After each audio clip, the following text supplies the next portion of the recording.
I can't wait to see you tonight, honey. Same place as always. My wife texted her lawyer lover, then schemed with a corrupt judge to strip me of everything I had, turning my life into their cruel game. I still remember the moment my world collapsed, the message on my wife's phone that read, "With the precedents we'll cite about psychological abuse and financial control, we can justify taking 70% of the business, the house, the investments, everything." My name is Callum Vasquez. I'm 50 years old, and for the last 13 years I have worked as a security consultant for medium-sized corporations throughout central Mexico. Most people see me as just another guy in chinos and polo shirts, driving a Nissan Sentra to client meetings in Guadalajara, Leon, and Querétaro. What they don't know is that before settling into the suburban life of Santa Fe, Mexico City, I spent 15 years working for agencies that officially don't exist, in places that are not supposed to be on any map. I met Marissa at a charity gala in Polanco in 2012. She was 30 years old. At the time, she worked as a pharmaceutical sales representative for Pfizer Mexico, dazzling in that natural way that made every man in the room turn their head when she walked by. I was immediately attracted to her intelligence and ambition. We married 2 years later in a beautiful ceremony at the Four Seasons Hotel, surrounded by friends and family who believed we were the perfect couple. For 11 years, I thought we had built something solid together. Our colonial-style house in Santa Fe was worth 18 million pesos. My consulting firm, Vasquez Seguridad Integral, generated about 45 million pesos annually, and we had investment accounts that would ensure a comfortable retirement. Marissa had climbed the corporate ladder at Pfizer, earning 2.8 million pesos annually, managing her territory in the central part of the country. From the outside, we seemed to be the personification of the Mexican dream. If you enjoy stories of cold-blooded revenge and intense plot twists, like this video and subscribe to the channel. Now, there are new and unpublished stories here every day, each one more intense than the last. The first crack in our perfect facade appeared on a Tuesday morning in February of 2025. I was in my home office reviewing a security assessment for a manufacturing plant in Aguascalientes when Marissa's phone vibrated on the kitchen counter. She was in the shower, and the message notification kept buzzing. Something about the persistence triggered my old instincts. In my former life, patterns like this usually meant trouble. The message was from someone named D, with a heart emoji. "I cannot wait to see you tonight, beautiful. Same place as always." I felt my stomach drop, but my training kicked in immediately. Never react emotionally, gather intelligence first. For the next 2 weeks, I conducted what I privately called Operation Clarity. I used skills I hoped to never need again on Mexican soil. I followed Marissa on her supposed client dinners and discovered she was meeting with Dorian Santa Maria, a powerful divorce lawyer with offices in Torre Ejecutiva San Angel. Santa Maria, 47 years old, married with 2 teenage children, had a reputation for handling complicated divorces for the country's wealthy elite. The irony was not lost on me. My unfaithful wife was having an affair with a divorce lawyer, but what I discovered next made adultery seem like a minor transgression. During one of their meetings at the bar of the St. Regis Hotel, I managed to get close enough to overhear their conversation. They were not just planning to end our marriage, they were orchestrating my complete financial destruction. "Ricardo confirmed he will handle the case," Santa Maria said, swirling his whiskey. "With the precedents we will cite about psychological abuse and financial control, we can justify awarding her 70% of everything. The business, the house, the investments, everything." Marissa leaned closer to him. "And the restraining orders are filed the moment we submit the lawsuit. We will claim that you fear for your safety due to his military background and secretive behavior. Look, by the time he realizes what is happening, he will be locked out of his own company and prohibited from coming within 500 meters of his own house." The Ricardo they mentioned was Judge Ricardo Montalvo, a 58-year-old family court judge in the Superior Court of Justice of Mexico City, who had been appointed to the position 13 years earlier. I had heard rumors about Montalvo in certain circles, rumors about favorable rulings for lawyers who contributed to his wife's various charitable foundations. As I sat in that hotel bar, listening to my wife and her lover plan my destruction with the help of a corrupt judge, I felt something I had not experienced since my operational days: the cold, calculating calm that comes before launching a mission. They thought they were dealing with a suburban security consultant who would give up and accept whatever scraps they threw at him. They had no idea who they were really dealing with. That night I sat in my study looking at the city lights beyond our window, processing what I had learned. In my former life, when faced with a complex enemy network, the first rule was simple: know your targets better than they know themselves. So I began to build psychological profiles of the three conspirators. Dorian Santamaria had graduated from the UNAM Faculty of Law in 2002 in the middle of his class. Nothing spectacular. With 23 years of experience, he had built his reputation on one thing: being ruthless in divorce proceedings. His firm, Santamaria and Associates, occupied the entire 23rd floor of Torre Ejecutiva San Angel, and his Porsche 911 Turbo, parked in the executive garage, valued at 4.2 million pesos, suggested he charged accordingly. Public records showed that he himself had divorced in 2019, paying his ex-wife 18 million pesos in the settlement. Apparently, he had learned from that experience. Judge Ricardo Montalvo was more interesting. Appointed by the head of government in 2012, Montalvo had presided over hundreds of divorce cases. What caught my attention was the pattern in his rulings. Lawyers who donated to the Montalvo Family Foundation, his wife's charity, seemed to win favorable decisions at a statistically impossible rate. The foundation's tax returns were public record, and the list of donors read like a who's who of family law attorneys in Mexico City. As for Marissa, I realized I had been blind to signs that were obvious in retrospect. The new exercise routine she started 6 months ago, the sudden interest in expensive Victoria's Secret lingerie, the way she tilted her phone when she texted, classic operational security failures I had overlooked because I had let my guard down at home. But they had made a critical mistake in their planning. They assumed I was just another wealthy husband who would give up when hit with legal papers. They had no idea that I still maintained contact with my former colleagues. I made 3 phone calls that week. The first was to Danny Rodriguez, now running a private investigation firm in Monterrey after 20 years with intelligence agencies. The second was to Sarah Mendoza, a forensic accountant who had helped the Attorney General's office unravel white-collar crimes before going independent. The third was to someone I will call Thompson, a cybersecurity expert, whose real name and background I cannot share, but whose skills in digital surveillance were unmatched. I need a complete analysis of 3 targets, I told Danny during our meeting at a Starbucks in Roma Norte. Financial records, communication patterns, travel schedules, personal habits, everything. Danny studied me across the table. How deep are we going, Callum? Deep enough to find the truth, but we stay completely legal. No break-ins, no illegal surveillance, no hacking. Everything we collect has to be admissible in court or accessible through public records and legitimate investigative techniques. In 10 days, my team had assembled a complete picture of the conspiracy. Sarah's financial analysis revealed that Santamaria had been borrowing heavily against his firm's accounts, likely to finance his expensive lifestyle. His Porsche payment was 3 months late, and he owed 3.6 million pesos in back taxes to the SAT. The man who projected success was actually drowning in debt. Thompson's work was more delicate. He identified that Santamaria and Marissa were using a messaging app called Signal for their communications, believing it gave them privacy. What they did not know was that Thompson had identified vulnerabilities in the law firm's IT security that allowed monitoring of communication patterns without directly accessing personal devices.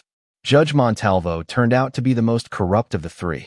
Danny's investigation revealed that in the last 5 years, lawyers who had donated at least 500,000 pesos to the Montalvo Family Foundation won 87% of their cases in his courtroom. The foundation itself was a front operation. It claimed to support educational initiatives for disadvantaged children, but its tax returns showed that 78% of donations went to administrative costs, which included Montalvo's wife's annual salary of 3 million pesos as executive director. More damaging was Montalvo's gambling problem. Danny discovered that the judge had been making regular trips to the casino Life Polanco, often losing 300,000 to 400,000 pesos per weekend. The man was desperate for money, which explained why he was willing to sell favorable rulings. But the most valuable intelligence came from an unexpected source. Thompson had been monitoring the digital patterns around the 3 targets when he noticed something interesting. Santa Maria's law firm used a cloud-based case management system that automatically backed up client communications to an external server. The firm's IT security was ridiculously weak. They were using default passwords and had not updated their firewall in 3 years. "I'm not suggesting we illegally access their system," Thompson explained during one of our meetings. "But if someone were to anonymously report to the Mexican Bar Association about security vulnerabilities that could be exposing client confidentiality." I smiled. In my old job, we called this creating opportunities for legitimate oversight. On March 18, 2025, exactly 3 weeks after I discovered the affair, I received the divorce papers. Marissa had them delivered to me by a process server who showed up at my office and made a scene in front of my employees. The papers accused me of domestic violence, financial control, and creating an atmosphere of fear through intimidation tactics learned during military service. The restraining orders were even more creative. They alleged that I had threatened physical violence and exhibited dangerous behavior patterns consistent with post-traumatic stress disorder. I was forbidden from approaching my own home and from contacting Marissa directly. Santa Maria had created a narrative that painted me as an unstable veteran who had used my specialized training to psychologically terrorize my wife. As I read the legal documents in my car outside the office, I could not help but admire the thoroughness of their plan. They had effectively neutralized me before I could mount any defense, or so they thought. That afternoon, from my room at the Hampton Inn on Insurgentes Sur, I made one final call to complete my team. The final call was to Marcus Webb, a former federal agent who now worked as a white-collar crime consultant for law enforcement agencies. Marcus and I had worked together on a joint task force in 2005, and he owed me a favor that had been accumulating interest for 20 years. "I need you to investigate something," I told him over coffee at the Sanborns in the Zona Rosa. "There might be some judicial irregularities worth looking into." Marcus studied me carefully. "What kind of irregularities?" "The kind that involve suspicious patterns in judicial rulings and donations to charitable foundations." I slid him a USB drive containing Sarah's financial analysis of the Montalvo Family Foundation. Everything here was obtained through public records and legitimate investigation. No laws were broken, no privacy was violated. He pocketed the drive without looking at it. "If there is substance to this, I know people who can get it to the right investigators, federal prosecutors, the Judicial Council, all of it. That is all I ask. Justice through the system." While Marcus worked his contacts to get the evidence to the right people, I set the second phase of my plan in motion. I called the ethics hotline of the Mexican Bar Association and reported concerns about security vulnerabilities at Santa Maria and Associates that could compromise client confidentiality. I provided specific technical details that Thompson had identified, including the default passwords and outdated firewall systems. The Bar Association took the security concerns seriously and scheduled an audit of Santa Maria's firm for the following week. What they discovered during that audit was worse than anyone expected.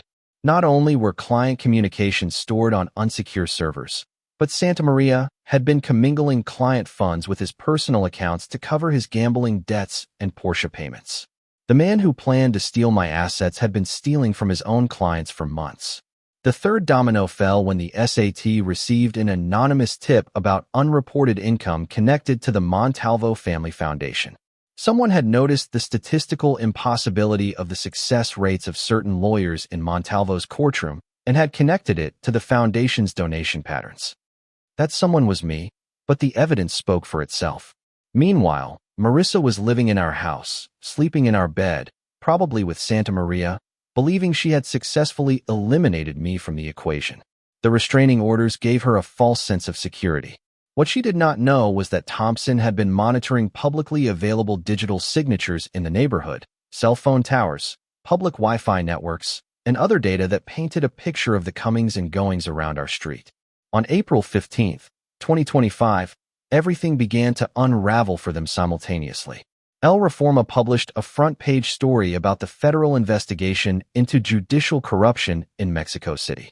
Although they could not name Montalvo specifically due to the ongoing investigation, anyone familiar with the local legal circles knew exactly who they were talking about. The article mentioned suspicious patterns in divorce settlements and possible connections to donations to charitable foundations. That same morning, The Mexican Bar Association suspended Santa Maria's license pending their investigation into misappropriation of client funds. His Porsche was repossessed from the parking garage of Torre Ejecutiva San Angel while he was in a meeting with a client. By noon, Santa Maria and Associates had closed its doors, leaving dozens of clients scrambling to find new representation. But the most satisfying moment came that afternoon. Marissa called me, violating the restraining orders she had helped orchestrate. "Callum, we need to talk," she said in a trembling voice. "I'm not supposed to talk to you, Marissa. Your lawyer got restraining orders, remember? Dorian is in prison. They arrested him this afternoon for embezzlement. And there are agents from the prosecutor's office asking questions about Judge Montalvo. What is going on?" I could hear the panic in her voice. Her carefully constructed plan was falling apart, and she had no idea why. "I'm just a simple security consultant," I said calmly. "I would not know anything about federal investigations or legal ethics violations. Don't play dumb with me. This is too much of a coincidence." "You know what is not a coincidence, Marissa? The fact that you chose to have an affair with a criminal and plan your divorce with a corrupt judge. Those were decisions. These are consequences." The next day, Judge Montalvo recused himself from all pending cases and announced he would be taking a leave of absence to attend to personal matters. The Judicial Council had opened a formal investigation and federal prosecutors were building a case for bribery and corruption. With her lawyer in prison and her judge under federal investigation, Marissa found herself in an impossible position. The restraining orders she had used as a weapon were now useless. No lawyer would take her case given the circumstances, and the compensatory alimony claim Santa Maria had prepared was caught up in the ethics investigation. But it was not over yet. During the prosecutor's investigation into Santa Maria's embezzlement, they discovered something that proved invaluable to my case. Santa Maria, ever the paranoid lawyer, had been secretly recording his conversations with clients, including Marissa, as insurance against potential malpractice lawsuits. Those recordings were now evidence in multiple investigations. In one particularly damning recording, Marissa could be heard discussing how to make sure Callum looks dangerous enough for the judge to give us everything. She had knowingly participated in filing false accusations of domestic violence and post-traumatic stress disorder, potentially committing perjury and procedural fraud. On April 28, 2025, exactly 10 weeks after I discovered the affair, I received a call from Marissa's new lawyer, a public defender who had taken her case because no private firm would touch it. "Mr. Vasquez, my client would like to discuss an amicable settlement," he said. "I'm listening." She is prepared to withdraw all accusations and requests in exchange for a simple, no-fault divorce.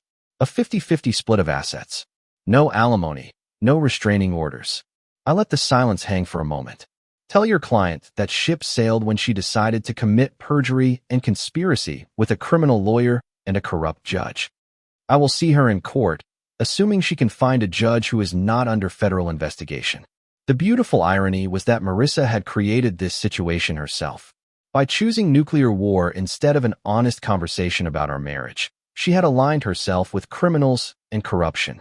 Now she was sinking with her ship. 6 weeks later, the dominoes finished falling. Dorian Santa Maria pleaded guilty to embezzling 6.8 million pesos from client accounts and was sentenced to 4 years in the Reclusorio Norte. The Porsche he had used to impress Marissa was sold at auction to pay restitution to his victims. His wife divorced him while he was awaiting sentencing, taking their house in Las Lomas and custody of their children. The man who had specialized in destroying families through divorce had his own destroyed by his greed. Judge Ricardo Montalvo fared even worse. The prosecutor's investigation revealed that he had accepted more than 5 million pesos in bribes disguised through his wife's fake charity over 5 years. Federal prosecutors charged him with bribery, criminal association, and tax evasion. He was convicted on all counts and sentenced to 8 years in federal prison. His wife was charged as an accomplice and received 3 years. The Montalvo Family Foundation was dissolved and its assets were seized to pay fines and restitution. But Marissa's fall was the most complete. The investigation's recordings revealed the full extent of her conspiracy. Not only had she planned the affair and the fraudulent divorce, but she had specifically researched my background to use my military service against me in court. She had even practiced her testimony about feeling threatened by my dangerous skills, preparing to lie under oath to steal everything I had worked for. When the Mexico City Attorney General's office filed charges of perjury and procedural fraud against her, she finally understood the magnitude of her situation.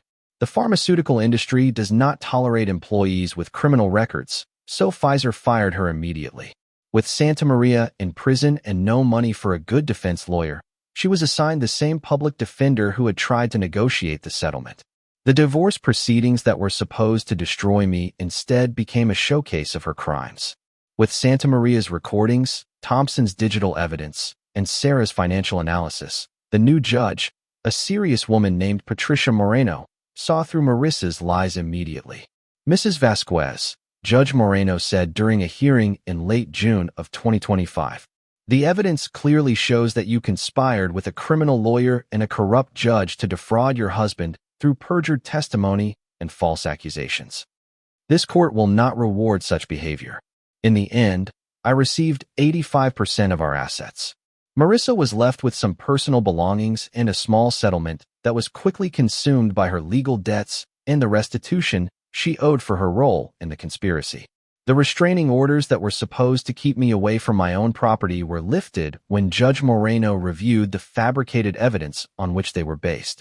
I moved back into my house in Santa Fe on a Tuesday afternoon in early July of 2025, while Marissa was at another court hearing for her criminal case. But the most satisfying moment came in late July of 2025. I was having lunch at Puget with a potential client when I saw her.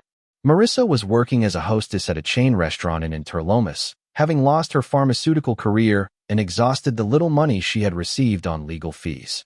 She looked older, defeated, wearing a uniform instead of the designer clothes she had once favored. She saw me too, and for a moment our eyes met across the restaurant. I could see the recognition, the shame, the understanding that her decisions had led to this moment. I nodded politely and returned to my conversation with my client, a Fortune 500 company that wanted to update its entire security infrastructure. Vasquez Seguridad Integral had not only survived the attempted destruction, it had thrived.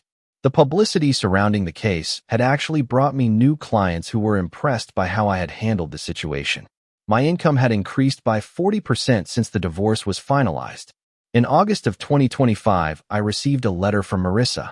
She had pleaded guilty to charges of perjury and procedural fraud and received 2 years of probation and 500 hours of community service. In the letter, she apologized and claimed she had been manipulated by Santa Maria and did not understand what she was doing. I threw the letter in the trash without reading it twice. Actions have consequences, and her actions had spoken clearly about who she really was. The irony of the whole situation was not lost on me. Marissa, Santa Maria, and Montalvo had tried to use the legal system as a weapon against me, but their own crimes had turned that weapon against them. They had assumed I was just another suburban husband who would give up when attacked. They never imagined I would fight back with the same methodical precision I had once used in much more dangerous situations abroad. The difference was that this time I did not have to operate in the shadows or bend the rules. The truth and justice were on my side, and the system, when it worked correctly, was powerful enough to destroy those who tried to corrupt it. Today, in September of 2025, I'm still living in Santa Fe. I'm still running my security consulting firm, still helping companies protect themselves from threats they don't see coming. The only difference is that I'm no longer naive about the threats that can come from within your own home. I learned that the skills I hoped to never use on Mexican soil, surveillance, intelligence gathering, strategic planning, were exactly what I needed to protect myself from domestic enemies. Sometimes the most dangerous adversaries are not foreign agents or terrorists. Sometimes they are the people who sleep next to you and promise to love you until death do you part. Marissa taught me that betrayal is not announced with dramatic confrontations. It whispers in hotel bars and hides behind legal papers and fake tears. But the truth has a way of surfacing, and justice has a way of finding those who think they are smart enough to avoid it. The house in Santa Fe feels different now, cleaner somehow. I have updated all the security systems. Naturally, old habits die hard, and I have learned to never completely let my guard down again. If you enjoyed this story, like this video and leave a comment telling me what you thought.